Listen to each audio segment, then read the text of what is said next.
স্বাগত তাসিন টিউটোরিয়ালসে। আজ আমরা দেখব কিভাবে একটি নতুন স্লাইড ওপেন করতে হয়, নতুন স্লাইড ক্রিয়েট করতে হয়। তাহলে প্রথমে এর জন্য আমাদেরকে যেতে হবে হচ্ছে মাইক্রোসফট পাওয়ারপয়েন্ট। এই যে পাওয়ারপয়েন্ট ইন্টারফেসটা ওপেন হচ্ছে, তারপর ব্ল্যাঙ্ক প্রেজেন্টেশন। এরপর আমরা প্রেজেন্টেশন দেখতে পাচ্ছি।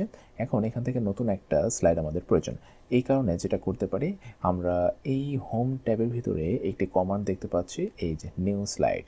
এখানে ক্লিক করলে একটা স্লাইড ওপেন হচ্ছে। এই যে নতুন একটা স্লাইড ওপেন হয়ে গেল। এরপর হয়তোবা এখানে আমাদের মাউস পয়েন্টার রেখে রাইট ক্লিক করে নিউ স্লাইড, এখানে মাউস পয়েন্টার রেখে রাইট ক্লিক করলেও নিউ স্লাইড আসবে, অথবা এই নিচে যে লাল বারটা আছে এখানে এরকমভাবে রেখেও রাইট ক্লিক করে নিউ স্লাইড হতে পারে। এরপর যেটা হতে পারে সেটা হচ্ছে কিবোর্ড দিয়ে শর্টকাট, সেটার জন্য কন্ট্রোল এম প্লাস না, মানে কন্ট্রোল আর এম এক পরপর যদি প্রেস করি, new slide, control M new slide. এই তিনটি উপায়ে আপাততভাবে এখানে আমাদের নতুন স্লাইড ক্রিয়েট করা যায়। তাহলে আজকে পর্যন্ত দেখা হচ্ছে পরবর্তী পর্বে। ততক্ষণ পর্যন্ত নিজের যত্ন নেবেন। আল্লাহ হাফেজ।